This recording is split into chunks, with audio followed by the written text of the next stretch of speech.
Good evening. My name is Joseph Bertrand. This is the 9th public forum for the Wakefield Memorial High School. I'm the chairman of the Permanent Building Committee. Tonight, we're going to go over some recent design photos, sketches, I should say.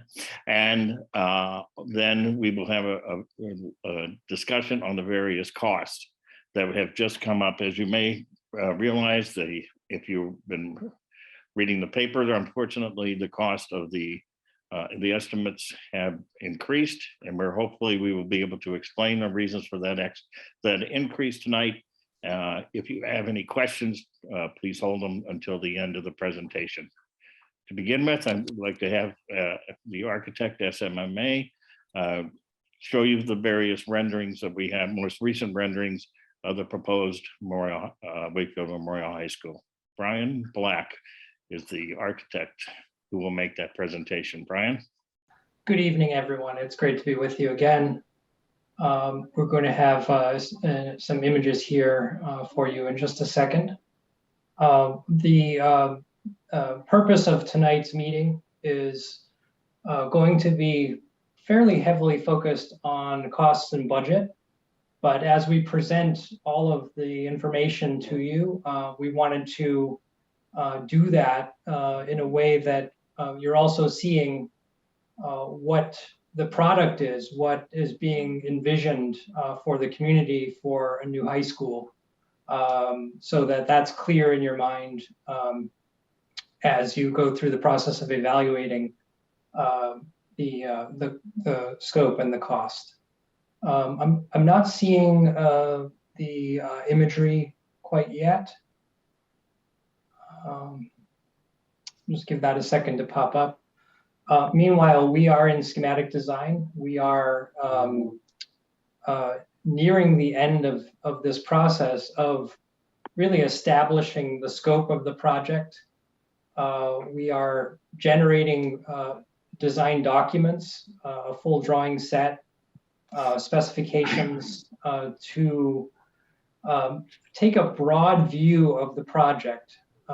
This is schematic design. It is what it sounds like. We are establishing the scheme for the project and setting that forth, and again, accompanying that with a budget, and the budget will be established fairly shortly before the end of this phase for the project scope and budget agreement.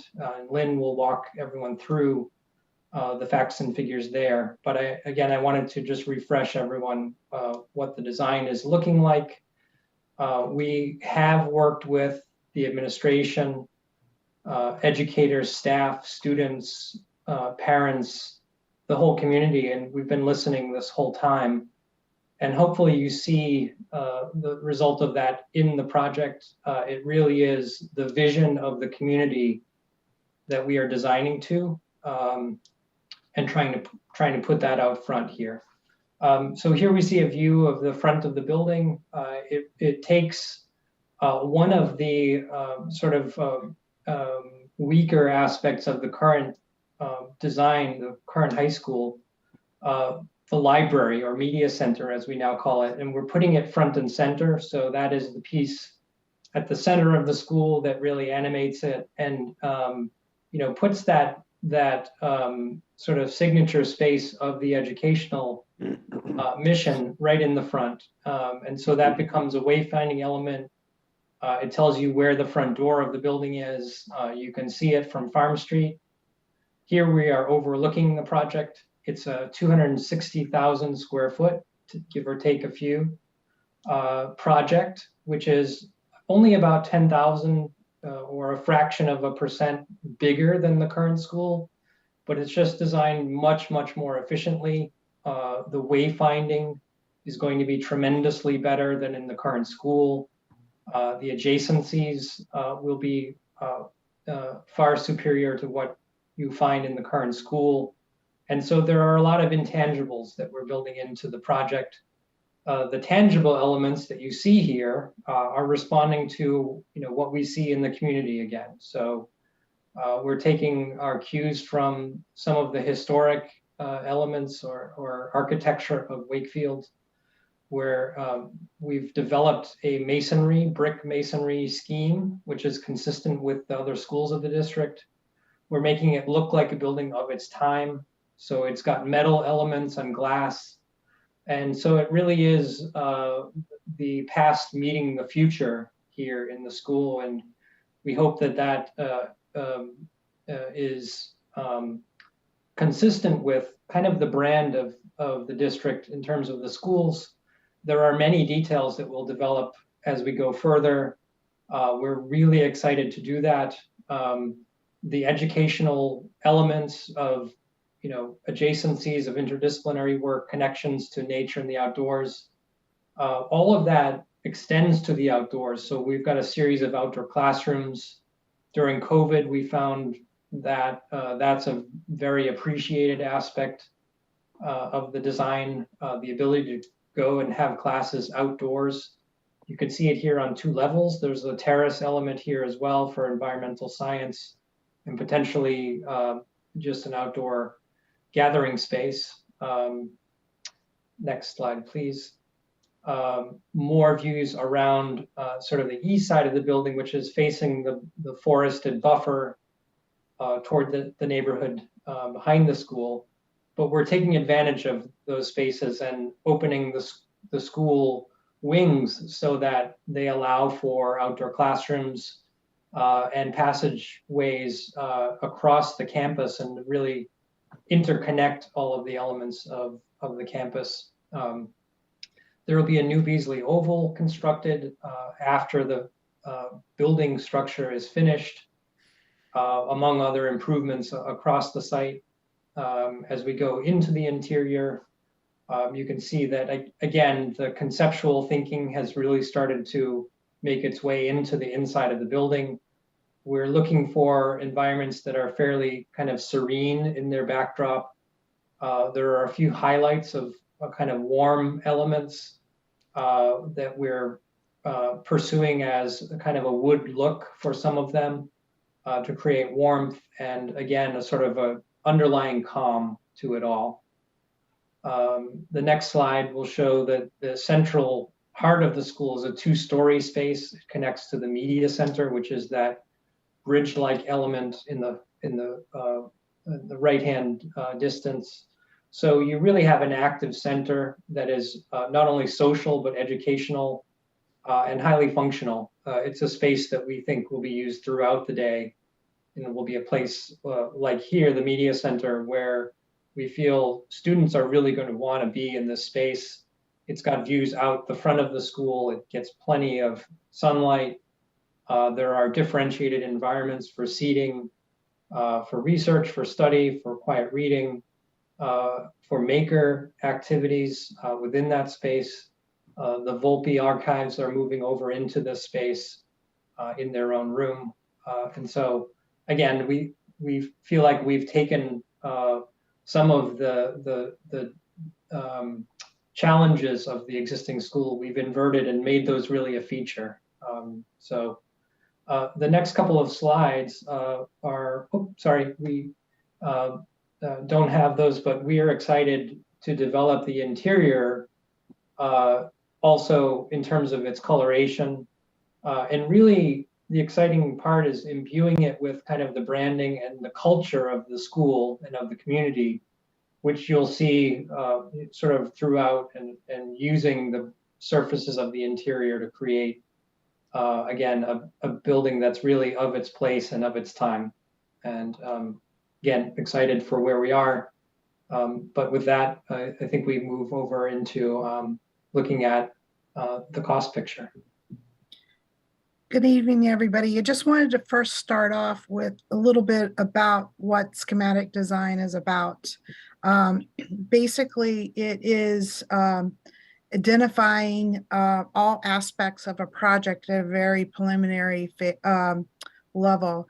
The drawings have been laid out and there have been plans, sections, elevations, study models like you've just seen, perspective sketches. of the project, and we've done a lot of due diligence in terms of investigations on the site, and where the building's going to be placed, as well as how we can deliver the program within the school. The schematic design in MSBA terms actually sets the project scope and budget for the project. And although it will be further developed during design, development, construction document phases, if the project is approved, the project scope and budget that we establish now in schematic design has to be maintained throughout the duration of the project. So that is a preamble to the cost. I just wanted to let you understand that a little bit before we go into where we ended up with cost. After we completed the schematic design, we submitted a package to 3 estimators, AM Fogarty, PM&C, and Bond Building. Bond was hired at the beginning of the schematic design process as our CM for the project, and we brought them on to add a element to the cost estimating exercise from a contractor's perspective. AM Fogarty and PMC are 2 cost estimators that do the large percentage of estimating for MSBA jobs. The cost ranged from $220.3 million all the way up to $229.4 million. Bond's estimate came in right in the middle at $223.8 million. And so as we built the project budget, we used Bond's estimate as the basis moving forward. I just wanted to show these slides because back in April, we showed you what was happening with, or what was assumed to be happening with escalation at that time. 2021 realized a 15% escalation. And at the time in early April, they were projecting escalation between 7 and 9% for 2022. And it is come, 15% is coming to fruition for 2022.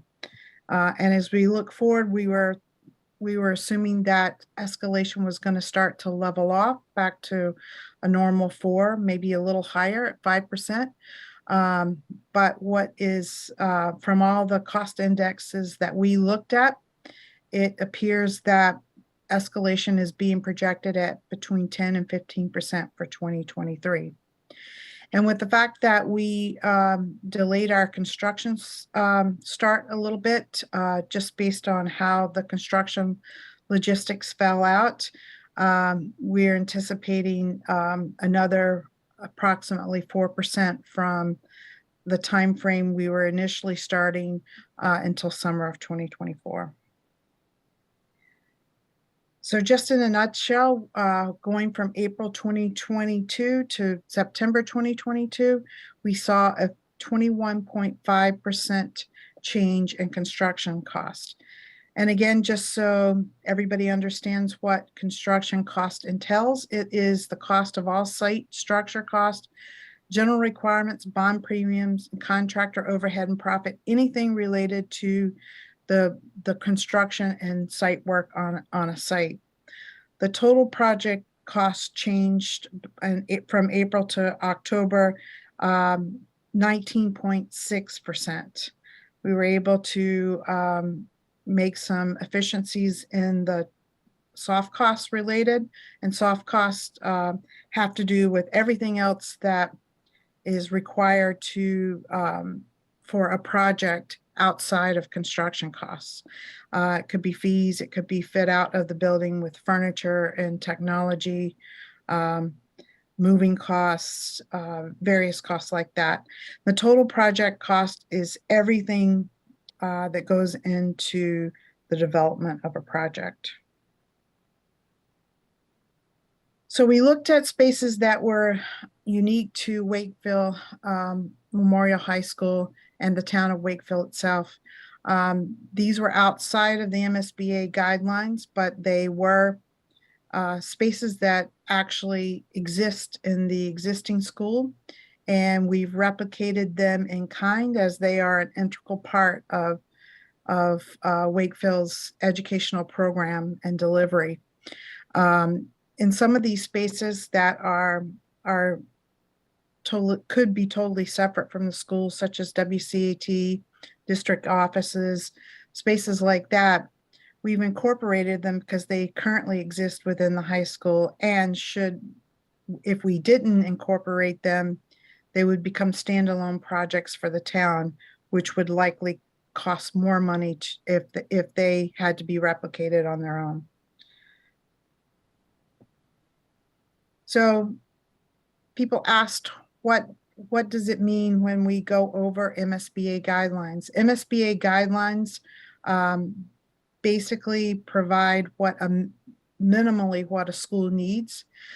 We take those guidelines and we work with the schools, and we look at the program that they currently have, the educational program that they put together for the new school, and we look at how it compares to MSBA guidelines and how it compares to existing square footage.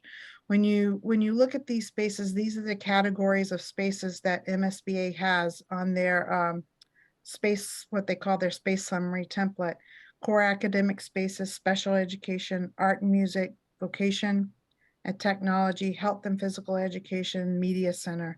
I'm not going to read through each of the reasons why we went over in square footage over the MSBA guidelines, but there was an educational purpose for each and every one of these.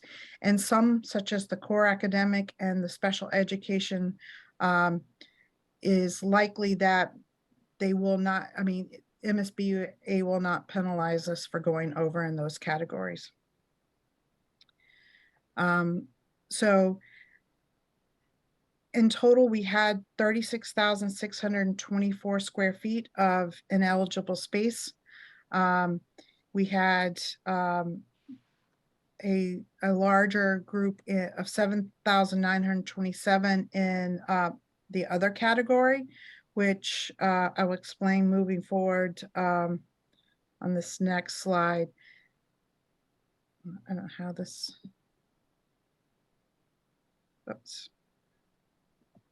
Ryan, there's a line on the presentation. I don't know how it got there, but so we broke out some of those spaces that you saw on the in MSBA's other category, and it ended up when it's costed out by bonds estimate at around 21.9 million. But when you look at MSBA's calculations for ineligible costs, the ineligible costs are only 10.2 million. This is a quick overview. Hopefully it will help you understand a little bit more about how the costs break down before we get into some really dense slides and which may be a little bit more difficult to understand.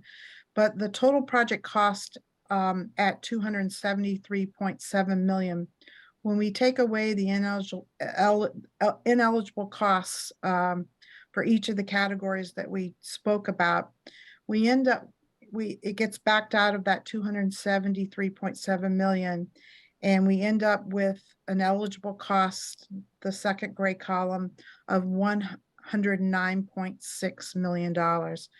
MSBA's reimbursement rate of eligible square footage is 53.14% or eligible costs, and that results in an expected MSBA share of 60 million. So therefore, with a cost of 273.7 million, the town's expected share has to make up the difference of that, which is 213.7 million. As I said before, it gets very complicated on how to apply all MSBA's caps. This first category in OPM fees, there's a cap for any work associated with construction cost over $500 a square foot. And our construction costs are currently at $861 a square foot. There's also a cost for there's a cap on any fees associated with ineligible square footage or ineligible spaces. And so they make the OPM work associated with that ineligible as well. And that's the two red numbers you see in this top group of numbers. Then we move on to architecture and engineering, the same thing. That second grouping of numbers should be red as well, but they have a cap on their fees of $500 a square foot, as well as their costs associated with ineligible spaces. In terms of the miscellaneous project costs, which basically includes testing and inspections of the building as being built, utility company costs, as well as moving costs. Out of that category, 400,000 is considered ineligible. And then out of the furnitures, fixtures, and equipment and technology fit out, there's 1.9 million considered ineligible. Anything over $1,200 per student for both FF&E and technology are ineligible, but it costs more than that to fit out a school this size. So again, that makes up part of the ineligible cost. Then there are the costs that we just went over, the costs related to any off-site work, such as the relocation of Hemlock Road, site work over the 8% direct construction costs, and any cost over $360 a square foot. And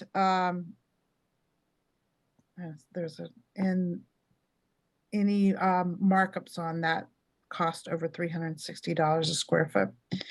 And then as you move down the list, the two red numbers associated with owner's contingency and construction contingency, MSBA has a cap on construction contingency use as well as owner's contingency use.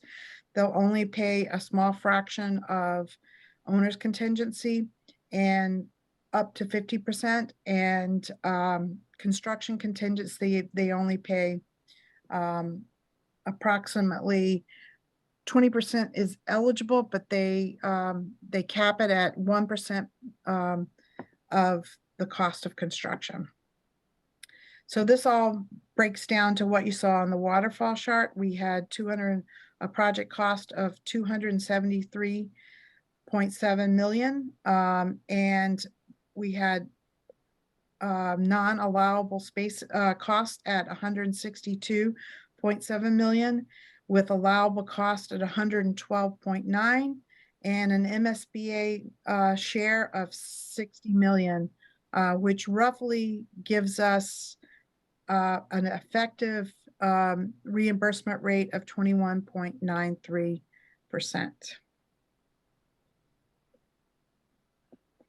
So as we talk about reimbursement, the district's reimbursement rate is 49.94%, and with incentives for maintenance and energy efficiency, that's how we got to the 53.14%.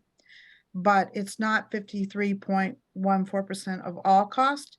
It's only 53.14% of the eligible costs, which hopefully you followed how we went from what the cost was down to what was actually eligible. And again, that represents a actual reimbursement rate of about 21.93%.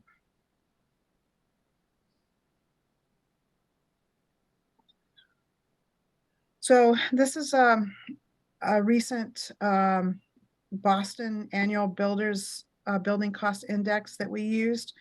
And you can see the sharp increases, and this is just one of the many indexes that we did look at. And people have asked about the Galvin, and at the time, MSBA's reimbursement was at $275 a square foot. And the construction cost of the Galvin was at $348 a square foot. So there wasn't as significant a disparity between the MSBA reimbursement rate and the actual construction cost. But as you move outward to when we start construction in 2024, you see how much inflation has risen.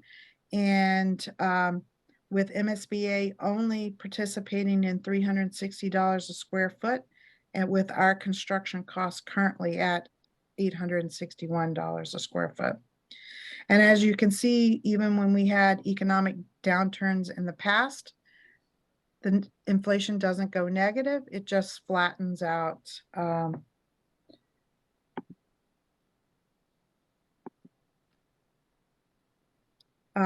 Tim Baker, do you want to take this slide and the rest of the slides? Yeah, so we wanted to take this opportunity to kind of go back and remind people of some of the way we got here and some of the history of the existing high school. So one of the things to note, this is a letter that was received by the district from the New England Association of Schools and Colleges. They are in charge of accreditation for school facilities.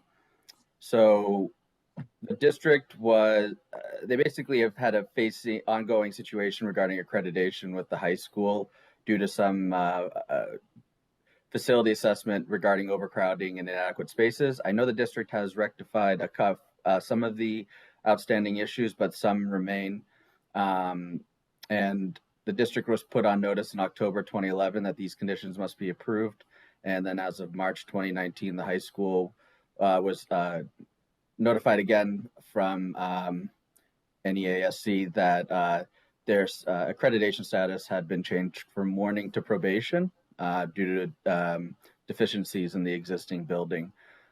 So we just wanted to, I know we talked about this very early on in the project, but we just wanted to remind people of that's one of the reasons behind the district submitting a statement of interest to replace the school with the MSBA.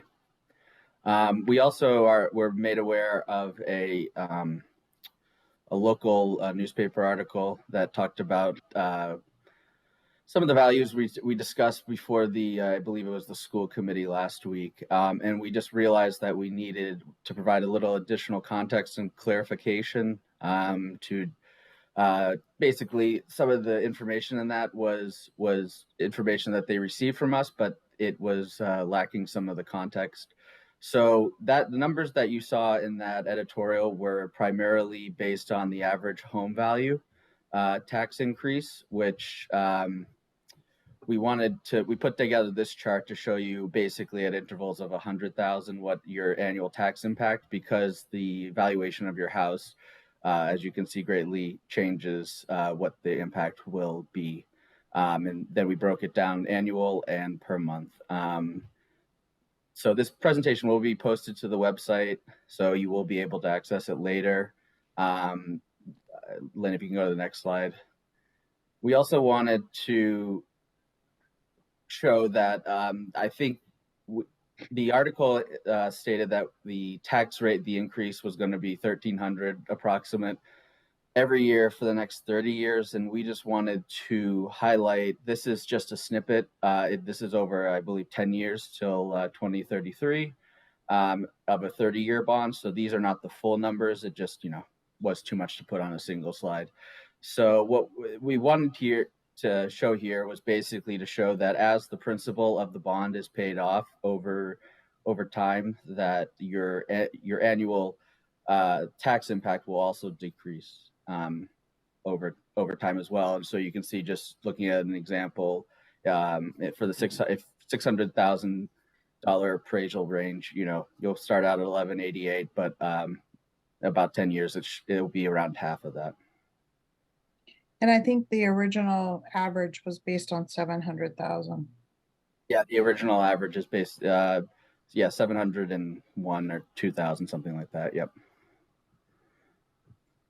So we wanted to highlight something, those are still at intervals of 100,000. So we're aware that, the majority of people, your appraisal will fall somewhere in between those. So if you want to find exactly what your impact is, and I just want to say these are estimated. They're in the ballpark of where they were. They might change a little bit depending on how the project bids out. But if you want to look at what your individual impact, this is the project website where you can find information about the entire project, not just tax impact. You can find our meeting materials and design presentations. This presentation will be posted to the website, and that link is a hyperlink, so you just have to click on it to access the website. So in order to, we created a tax calculator where you can put in your appraised value. So you go to where the arrow is, the facts tab, all the way on the right-hand side. That brings up all project facts with answers and relative documents. You scroll all the way down to item number 18, what will my increase in property tax be? And there will be this chart. And basically it's very simple. Enter whatever your appraised value is and hit calculate, and it will give you out an estimated annual tax increase.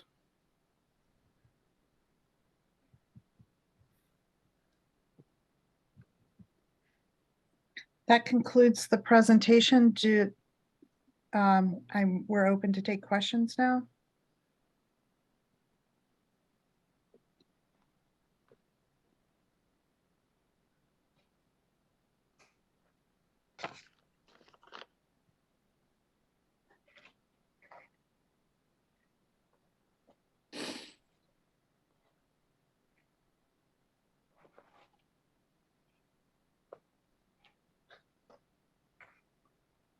Hi, Martin Sander.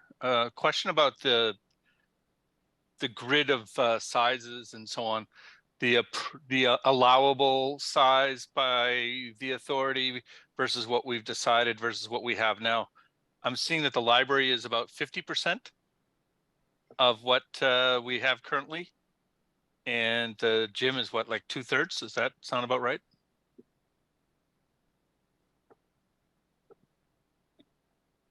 Are you saying that Brian, do you want to take that? I think he's saying that the new library is half the size of the existing, and the gym and physical education is about 2/3 of the existing.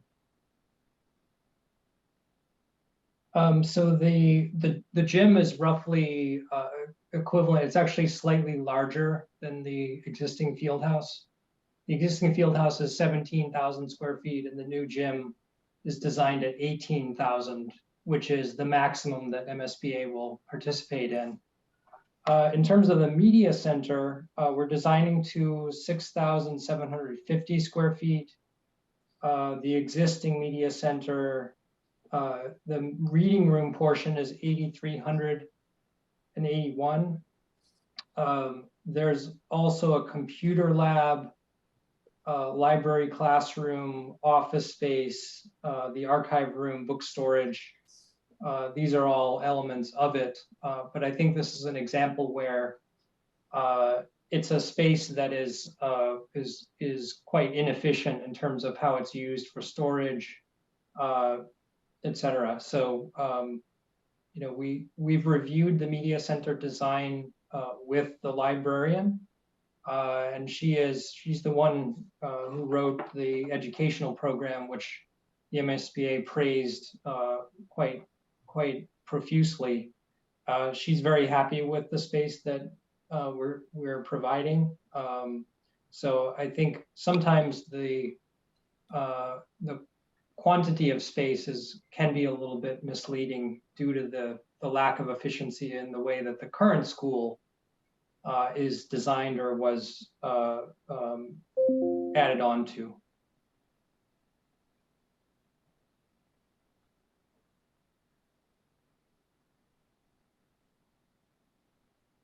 This is Dan Calori. Probably this may be more reasonably addressed to the building, to the Permanent Building Committee, but maybe you can help me with this in general. How was the decision arrived at that this design would exceed the eligible MSBA limits by so much that we're now eligible for a roughly 22% reimbursement as opposed to 53. How is that arrived at? It seems to me to be kind of a wish list that is out of control, frankly. Basically, the Permanent Building Committee and the SMMA, the architects, had a educational program that was provided by the school district. And from that educational program, we then took what was needed from that educational programming and put it into the spaces that are there. I'll note that the MSBA's minimum space that they required, it's my understanding, no one has built a high school that small. No one, it is a very small status that they have for their eligible spacing. I think Lynn, you can back that up on there. Right. Basically, they set a minimum guideline so that any high school would at least have those minimum standards, but all high schools provide different educational programs. Therefore, their space needs are slightly different, but the ineligible spaces for this project only constitute a small percentage of the actual difference in cost from the 53.14 if everything were to be reimbursable. It's the cap, the construction cap. We're at $861 a square foot, but MSBA only participates in reimbursing $360 of that $861. They will apply their 53.14% reimbursement to $360 a square foot, not $861. If we go back and look at the Galvin, right, Lynn, that's a pretty good indicator to show that the cost per square foot of construction and what the MSBA is willing to reimburse per square foot has not kept pace with the way the market has gone. It's pretty much a fair way to put it. Nevertheless, is it necessary that we go effectively more than 100% over what is eligible costs? I mean, we're talking about a difference from 22%. Admittedly, the MSBA minimum would suggest that number. And you know, we could have approached 53%. How is it that different? How is it that large a difference could have emerged? I'm going to bring the slide back up because I think it shows where the largest discrepancy in costs are. If you give me just a second.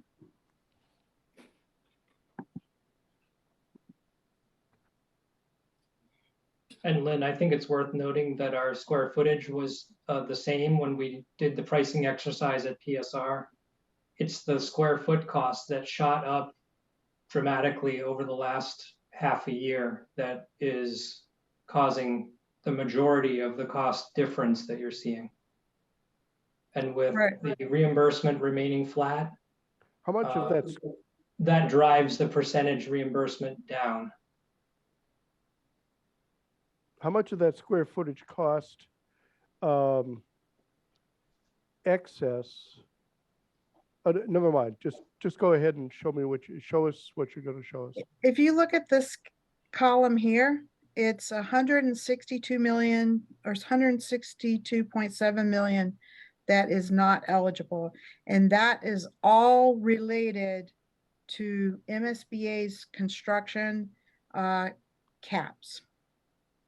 So out of the 273.7 million, 162.7 of it is directly related to MSBA construction caps.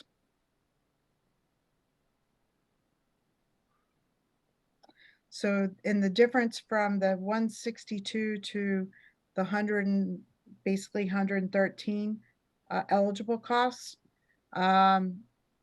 is the difference in spaces that are unique to Wakefield and off-site improvements such as the relocation of Hemlock Road and expansion of Landrigan parking to accommodate the school during construction, as well as, you know, district offices and WCAT.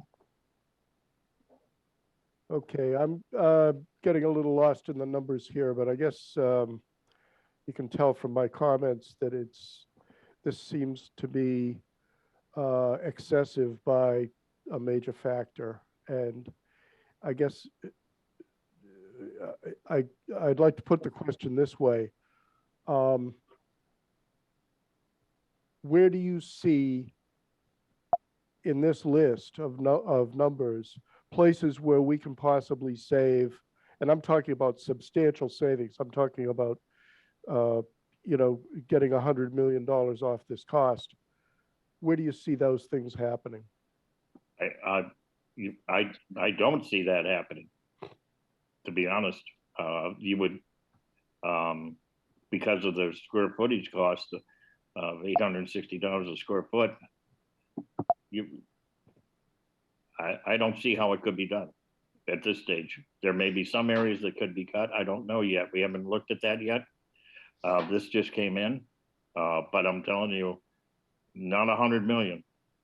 Okay, Well, that's, if you look at the first two columns themselves, Mhm. the project cost of 273.7, and you look at automatically when MSBA applies all their caps, has nothing to do with anything over the guidelines or anything else. It's just straight construction caps.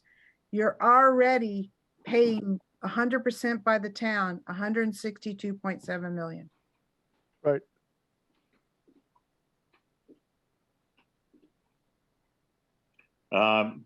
Mr. Sullivan, you had a question. Yeah, thank you. So I recognize the escalation costs as explained, but so say the 22% for those that are part of building other schools and other communities. How do you rate that? Number one, is it in line? Is it well out of line? And I know the escalation costs are only, say, more current than the last 5 years potentially. And then the second part of the question is, when was the last time the MSBA updated their per unit costs? It's been about, I want to say 4 years, 3 or 4 years, since they've upped the costs. I will say that all of these new caps that went into place in 2021, that MSBA implemented them. Since that implementation, districts have consistently been seeing about half of the advertised reimbursement rate because of the widespreading and disparity between what MSBA will participate in construction cost and what construction is actually costing. Just to emphasize what Lynn said there, it's not just Wakefield, it's across the board on all projects at the moment. That, Right. So I think what you said is it's 50 something, 52 or 3, and people are seeing about half that. Lynn, is that what you said? Yes. that seems, Jim, to be the standard in the past few years, that other communities are looking at getting about 50% of what their reimbursement rate was, just about what we are. So if our this is Dan Calori again, if our reimbursement rate had been 53%, and we get 50% of that, that's 27% right there. And yet we're down to eligible. We're not talking 100 million again. Obviously, we're talking of tens of millions. But so the delta between half of the reimbursement rate and down to the 22% that we're at is that delta of ineligible costs that are outside of the Okay. MSBA guidelines. So that seems to be the place where we need to look. All right, then my last comment then, maybe for Steve and for some of the other people is, what are our local legislators doing about helping us along with this 100 million that the gentleman was speaking about? It seems like more needs to come from the state versus the towns. Thank you. Mr. Sander, you had your hand up. Yes. So look, it seems pretty obvious that we can't now start going a la carte and say, what if we remove this or this?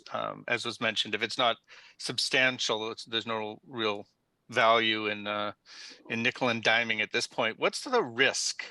What is the risk based on these costs? How confident are we? Are these fixed? I saw a contingency, I think of what, 8 million? Is that sufficient? So what are the chances that it's going to cost us more? Well, it can't. We have to build a budget at this stage that we go before MSBA with and sign a project funding agreement with MSBA with that basically says we will not exceed this cost. So that's why we did all the work in terms of looking at all the various indexes to determine what the projection for escalation was going to be from now until the start of construction, as well as we held weekly meetings with the estimators to make sure they fully understood the scope of the schematic design so that we can nail down the scope in the estimates. So we're basically building a project budget that we cannot exceed as we move forward. And we didn't want to cut ourselves too short and be in the condition that many people are in right now who actually set their budgets several months ago, and now they're in design development and are making major cuts to their building because they can't exceed the budget.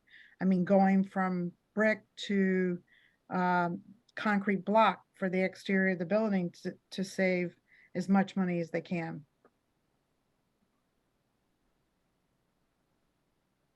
Does that answer your question, Mr. Sander? Yes. All right. Thank you. But can I follow up with a somewhat related? What did we forego to get down to these numbers? Or are we meeting a minimum requirement? Are we in compliance all across the board? It'll address all the concerns and requirements, or did we have to forego something to get down to this level? We did not. Excellent. We developed an educational program and we fulfilled the educational program, with the project scope and the budget that we've arrived at. Yep, at the black box theater and a couple other items early on in the design process, right? Yeah. So, And one thing I want to say too, though, is this is a budget that we're setting to carry us from now until the end of the project.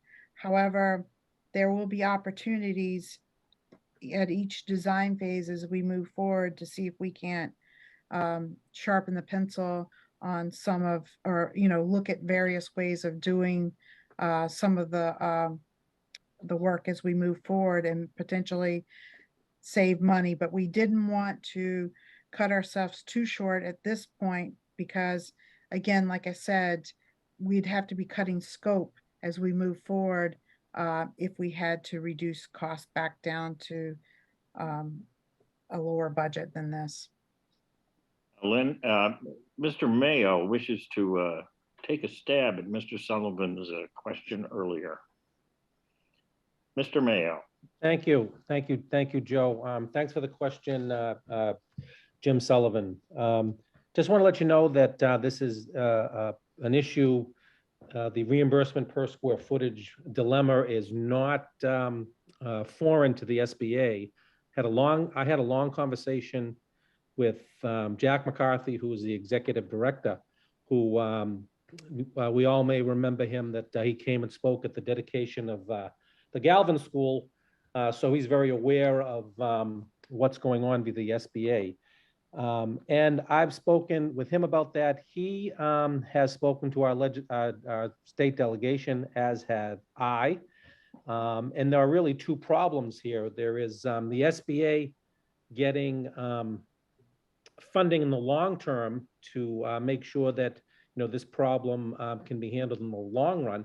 But there's also communities like Wakefield, Stoneham's in the same boat, probably the vocational school is in the same boat, where we're kind of caught with this huge spike over the last few years. So Jack McCarthy actually has reviewed legislation that might go back to people that towns that got into the SBA program in 2021, 2020, 2022, and a part of this spike to see what can be done with some state funding to fix it in the short run, particularly with ARPA funds, because the state does have a lot of ARPA funds that could be used for this purpose.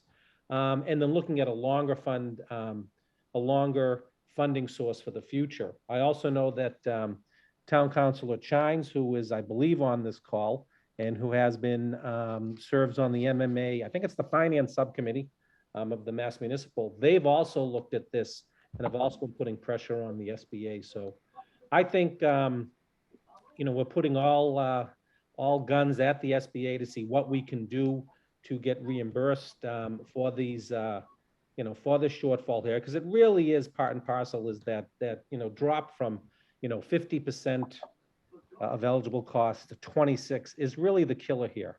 It's not the amenities of the school, it's not the size of the school, and I agree with Joe. I don't think I'd look to cut everything. I think they're all very important for the educational future of the community. So we have all guns on deck to see if we can work. We also have a little bit of history here because old timers like Joe Burchin and I might remember this.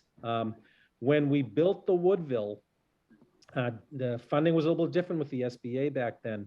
But during our construction process, during our bond process, I should say, early on, the SBA actually increased the square footage reimbursement.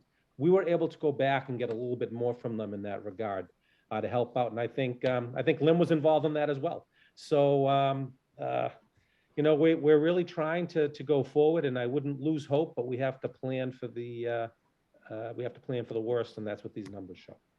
So I hope that answered your question, Jim.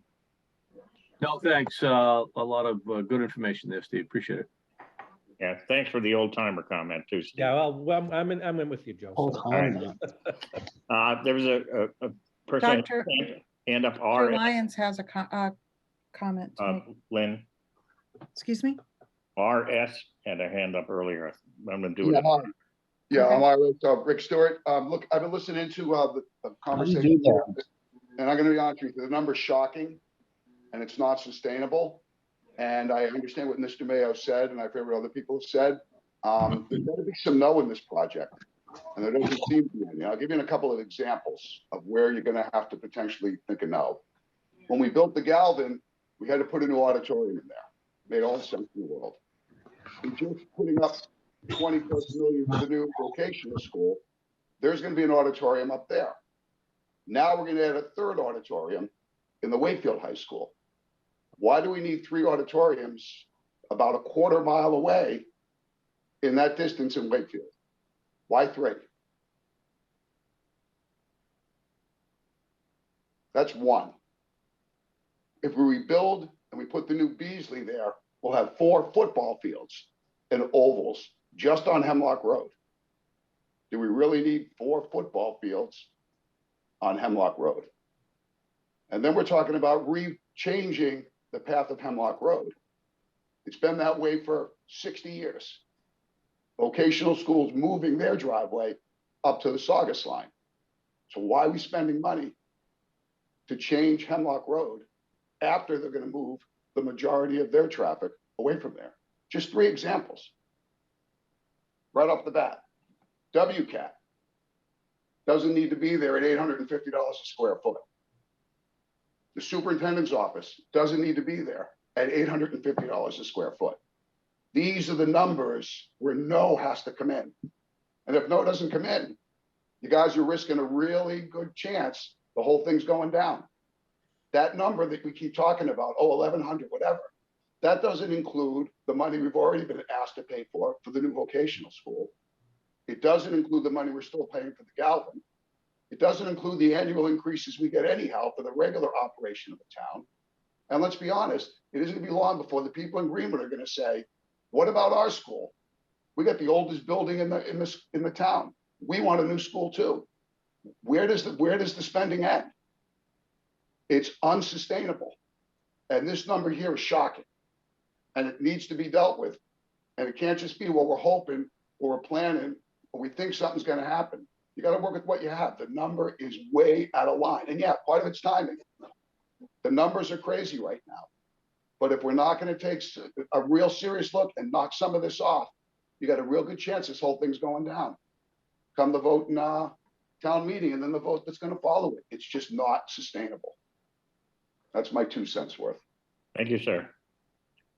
Mr. Lyons.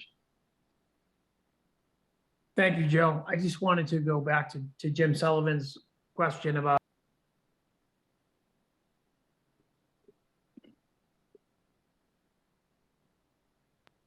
Doug, you muted yourself somehow. Yeah, Doug.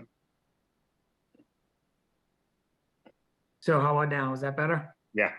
You think I'd be able to use Zoom now, right?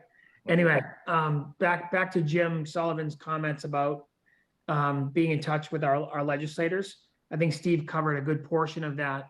But I did want to add that, we were on a call today with the Commissioner of Education, and the situation that Wakefield is the same situation that a number of other towns are in regard to being able to afford high schools that need to be constructed.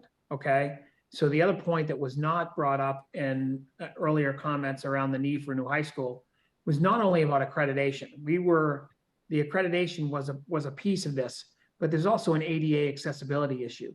We have students that are rising from our elementary and middle schools that will be unable to access parts of our high school in regard to ADA accessibility. And so it's a very real issue that is part of this that the new construction will address. But in regard to your comments, Jim, earlier, the Commissioner of Education is working with the governor's office and the MSBA to try to have them relook at their square footage cap, because that's really the issue right now, and how they're going to help towns that are in the same situation as us kind of bridge this gap, because this is a problem, right? We're in the 9th hour. We're moving forward in schematic design. We've done all this work, and now to kind of get into this space where the cap is so low, it drives down the reimbursement rate to a point where the town is in the situation where they have to start to really look at cutting things to the bone where they can no longer be cut to the bone. But I'll leave it there. But I just wanted to add that in, Jim. Hope that helps. Thank you, Doug. Peter T. Yes, hi. My name is Peter Tringali. I'm a Wakefield resident, parent of 3. I was here a few years back when you guys tried to pass it the last time to get the school moving forward. And I was all for that. And I want to say that because I want to just give you a context where I stand. When I look now and I see the cost, it doesn't pass the test for me. So I'm only one voice. I can only give you a little feedback, but I kind of want to stress what I heard from the caller earlier about these costs are out of control. And I think you're asking for too much. Where you're going, and I don't think you're going to be successful in your vote. I would like to see it go forward, but not at that type of cost. So however you have to restructure it, I'd rather go with renovations at this point. Become creative, do something different. I just think we've lost our way here, and it might not be the right time. When you see that the inflation index for these past 3 years, you're a 50% increase over the past 3 years in cost. So it might not be the right time for this, and maybe you need a different approach. But again, I was for it a few years back, pushing for that. I wish it would move forward at that point. But it's too bad now. But I got to tell you, I don't know how you think you're going to get the town folk on board for this. Just some feedback and food for thought. Thank you, Peter. Mike Perlman.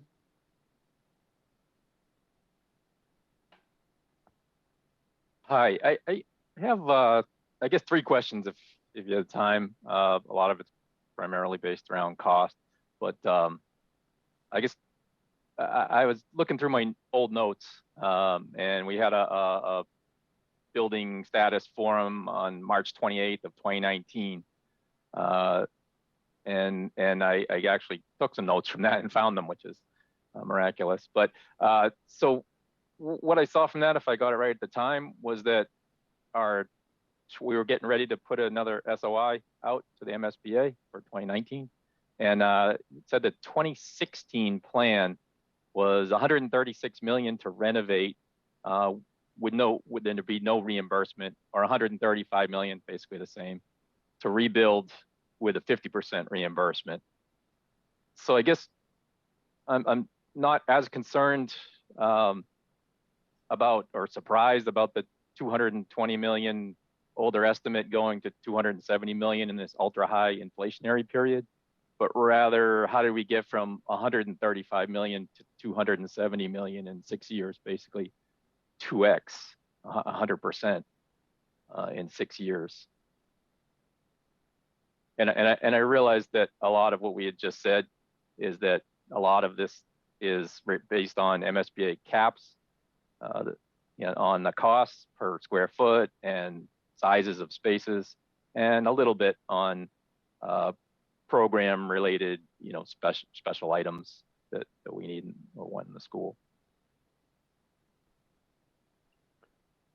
I might just add to that what Mr. Perlman is saying, and just in that moving from the 135 million at 2016 to where we are now.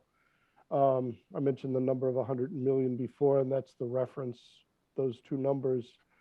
But the issue really perhaps is that we're relying too much on our efforts to bring the MSBA around to thinking about a different reimbursement level, and not sufficiently on looking at where these costs that we're looking at can be attacked and cut back, with open questions about where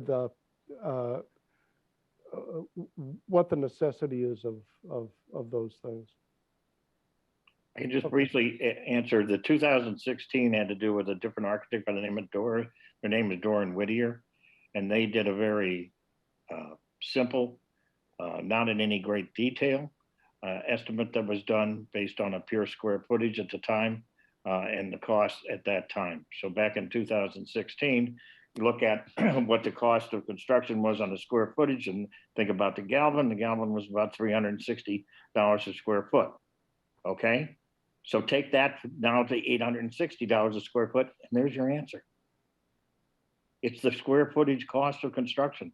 Went from 360 or 380, what I think the number that Lynn had up earlier, to 860. It's a simple notion there. I'm not thrilled by it either, but that is the reality that we have now. The cost of construction has just gone wild, very excessive. And back in 2016, we put in our request for the MSBA, and we did not get it. And we had to do it year after year after year until finally the MSBA got us into the program. And they do that because they select only a certain number of towns per year, and that's how they do that. They don't put everybody in. So I think it's a very simple, if you think of the 2016 estimate and the estimate now, it's a simple explanation. Square footage cost. All right, thanks. And that makes sense. And that you actually hit on my second question, which is that at that meeting back in 2019, they highlighted that we started the SOI process and submissions in 2016, declined 2016, 17, 18.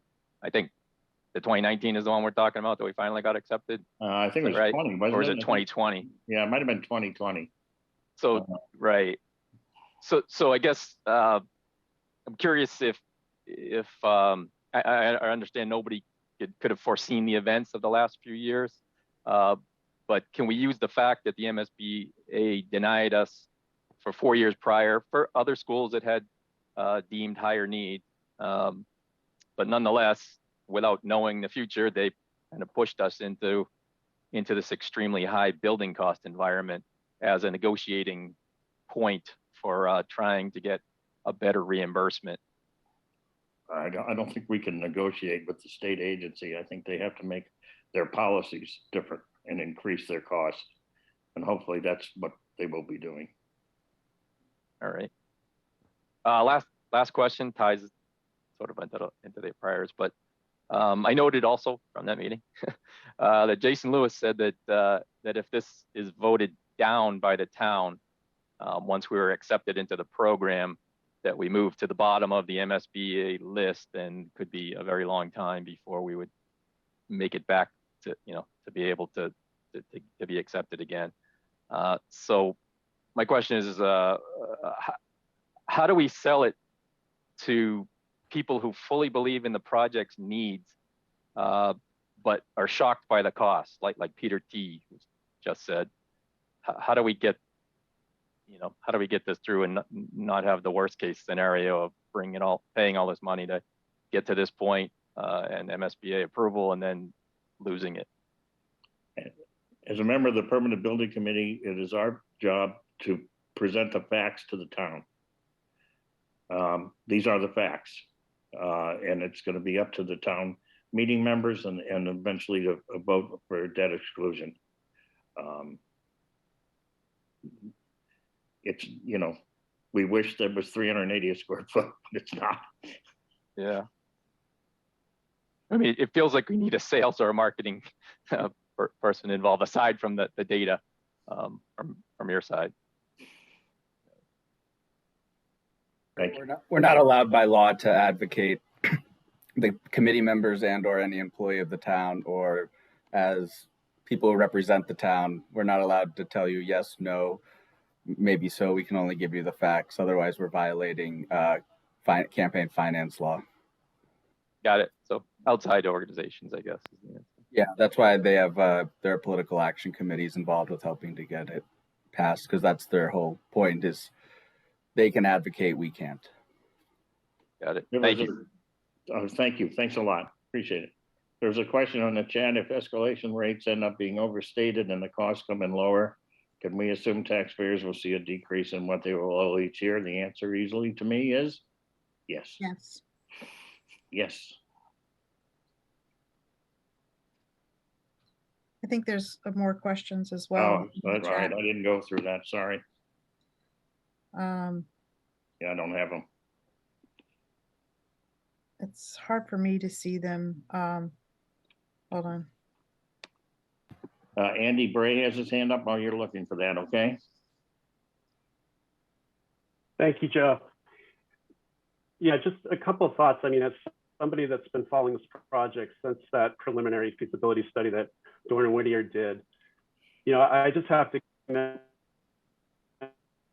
everybody involved for the amount of thoughtfulness. Andy, that's you're gone breaking in. up. Am I? Sorry, Joe, let me speak up. I just want to say that there's been a lot of thoughtfulness that's gone into every step of this. Has been a long and thorough process. I think the educational plan that has been put together is in line with next generation teaching and learning, and is exactly what Wakefield needs. I'd say that, I think that there's a sense that there's a lot of bloat in this project. And I think it came up earlier about, what have we said no to?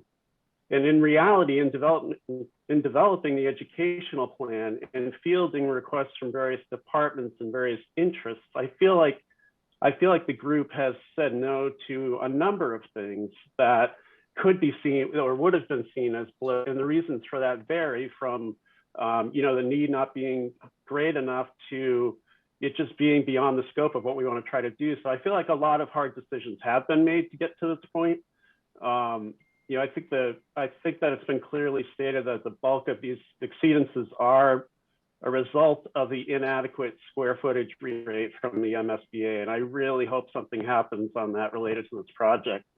But I just wanted to commend everybody involved for the work to get us to this point, because I feel like there has been so much thought put into it. And I think it's a really smart design. I don't think we could do less and deliver what we, and I think it's clear that we can't go around the edges now and try to trim things just because we don't like the number. I think the reality is a market reality. And I think there was a visual earlier that showed this really well. These costs are not going to come down. This building is not going to be cheaper 5 years from now. Market rates on materials may adjust. They may level off.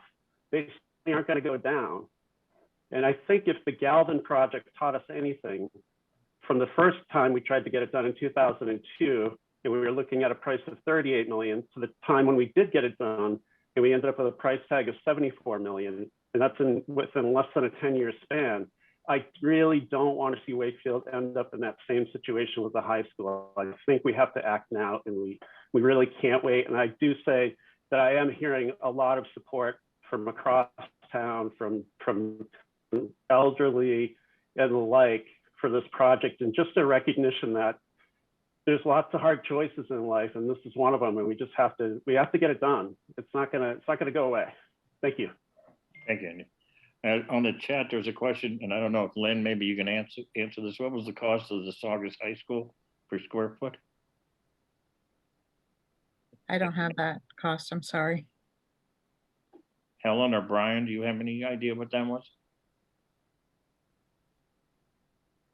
I do not. We can Sorry, see if we can find it. Okay, thank you.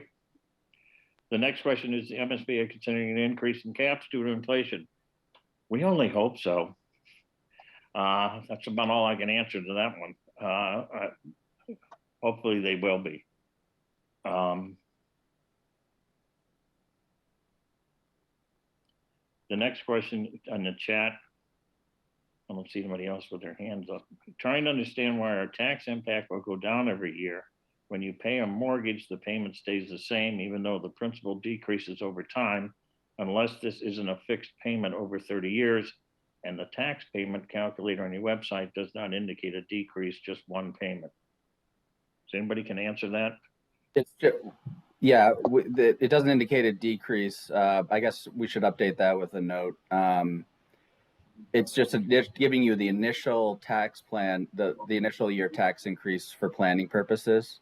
I will make a note similar for that's on the presentation, that it will go down as the principal's paid off. But and as other, yeah. And there are other projects that might be affected. I don't know. Anybody else able to answer that question? Why the cost goes down?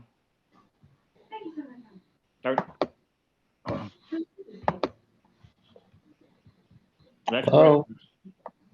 Hello. Yes. I have a question. Yes. This is Felix Freeman. I went to junior high in that building, and I started as a substitute in 05. And I walked around looking it all over. My 7th grade locker is still there. And you people, I don't blame you people, but the town has let that building fall apart. And what I'm concerned about, because I saw a video of the school in the library, and one of the questions I had was, is every classroom going to have windows? And I was told yes. I'm okay with the gym size and the because the more storage you have, the more junk you save. What I don't like about the project is that rotary out front. That is a disaster. That's going to be a huge safety hazard. And you need to come up with some sort of alternative, because the whole area is going to be ripped up anyway. So I think that needs to be addressed, because I was a substitute at that school 17 years, and it was brutal trying to get in and out in the morning and after school. and people don't pay attention to yield signs. And back in 30 years ago, I think we had a huge vote about they want to build 3 new elementary schools and do work on the high school and the middle school. And it was back and forth, and the vote came up. I didn't know what to do. My neighbor told me, just because you don't have kids in the school, it does affect you. And I said, how? You own property. So I voted for it, and you guys lost 2-1. And then they said, well, we can still build within the confines of 2.5. And the only thing they did was really the Doll Bear and the Woodville. But I plan on voting for it. I'm retired. I'm on a fixed income. Right now, the 274, I can take the hit. But if I have to move, I want to move because I want to, not because I'm being taxed out of Wakefield. So I don't know what else to tell you. If you want some ideas, just give me a call. All right. Thank you, sir. Just to let you know, the Rotary was suggested by the DPW and the traffic advisory people because there is concerns about traffic calming going down that road. You get because of the speed that people drive. Oh, I know. I come off from Greenwood. When I come onto Farm Street, I will wait at the corner of Hemlock. If there's no one behind me, I'll let the people turning on Hemlock go just to clear it out. And then people are trying to squeeze in from Nahan Street and, drop their kids off or just to get through the intersection. They need lights, and there's plenty of room to expand on Hemlock, on Farm Street, but add an extra lane on both streets. And you'd solve a lot of problems. And you should have traffic lights. And that's because kids are trying to cross the street there, and you don't know what's gonna, people hope not, but I'm a dead set against a Rotary. But I'll still vote for it. Thank you, sir. Okay. So Joe, do you want to update on Saugus costs? Sure, you got it? Yeah, it had thanks to people that sent chats. Saugus is at $478 a square foot back in 2017. There's a perfect example, $417 a square foot in 2017, when we were talking about a school in 2016, and we're almost double that now. So it really is just the basic construction cost per square foot that's caused this increase. They also asked, what is the cost of the square foot for the public safety building? I should know it, but I don't right off the top of my head. In the morning, when traffic is coming to school, people going to work. The next chat is, I also know Stoneham High School is currently under construction. Any comparison of cost per square foot there? I think SMMA might have some. Ellen, do you have that info? Let me look it up. It's from our OPM side of things. Let me look. Okay.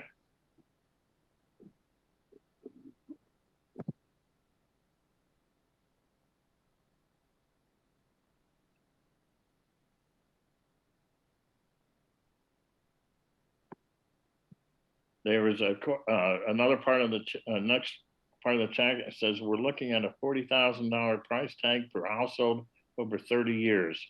Property values will continue to go up, and so will our monthly, yearly tax burden. There's no question, just a comment.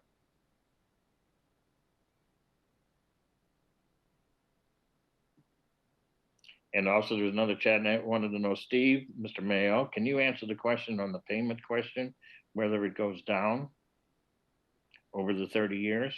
I think our town assessor's on tonight too. Maybe if Victor wants to. If Victor wants, he can take that. Oh, I was waiting for you. Right, he can check and see if I'm You right. called me old the last time here, so I was, I'm trying to, The payment goes down because the tax, the tax levy increases with new growth and new construction. So you're Okay. spreading that same payment out over right, more people. okay. Did I get that right, Victor? Of course you do, Steve. Okay, thank you, Victor.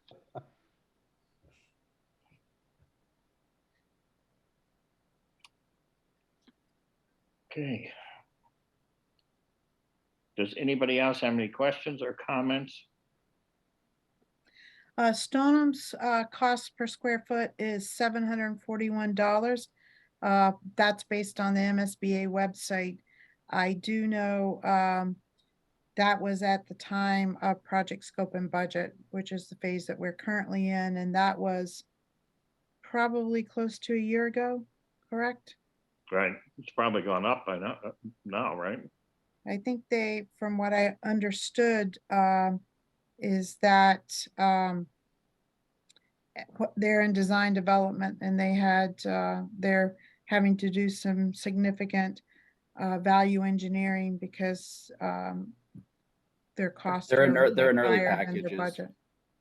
budget. The construction managers mobilized and they're bidding out the main package, I think, within the last month or currently, and they're having problems staying within their budget right now. They had to redesign the exterior is what I heard last time.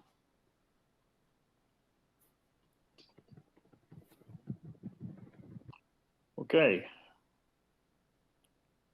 Don't see anything more in the chat. Did anybody else have any new message?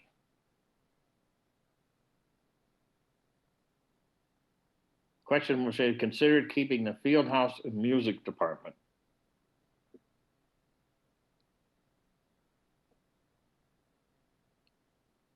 Ellen, you want to, Can you read the question again, Joe? have they considered keeping the field house and music department?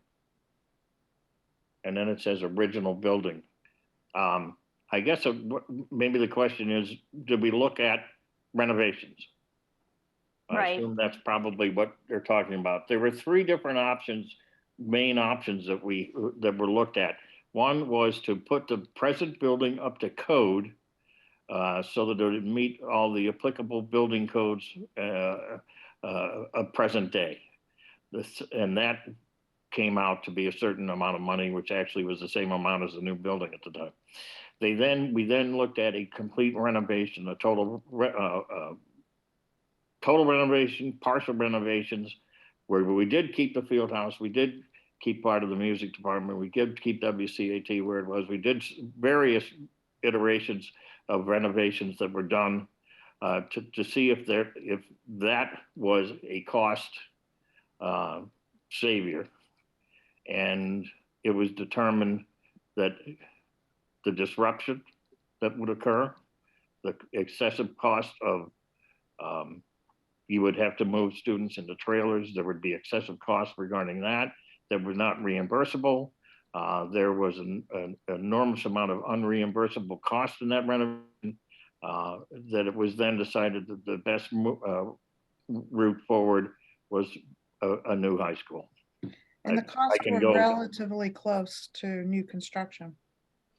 At the time, the costs were relatively close to the new construction.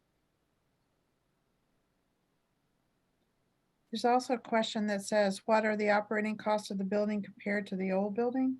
There was an analysis done at the preferred schematic report level. MSBA requires the district to look at their current staffing and building operation costs of the existing building and to look at what it would be for the new building.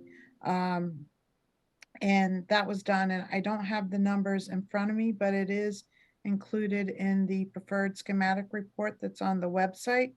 But as I recall, with the energy efficiencies of the new building, that and the relative costs for utility costs and whatnot weren't a significant difference. And Lynn, I'll pull it out of the PSR. We have a fax question based on sustainability and operations costs for the new school. So I'll pull out that report so you don't have to comb through the 1,000-page document to find it.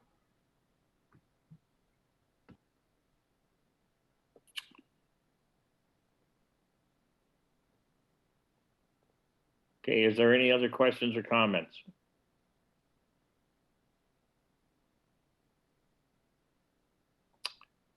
Hearing none. The next step is on Thursday, the Permanent Building Committee will vote to authorize the town to submit the schematic design for the MSBA. The MSBA votes on our project on December 21st, 2022. And if it's approved from there, we would then move toward a town meeting.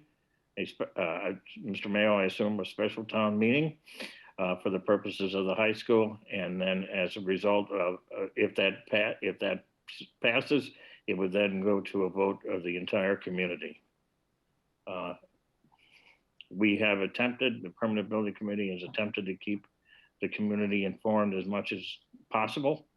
Our meetings are always open by Zoom for the next few, since the beginning.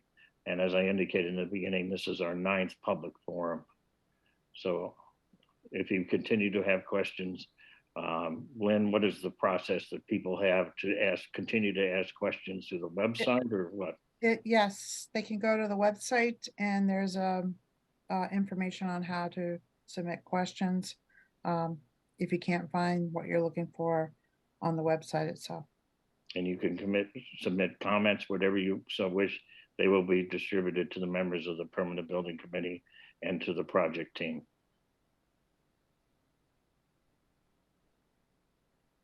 Last call for questions or comments.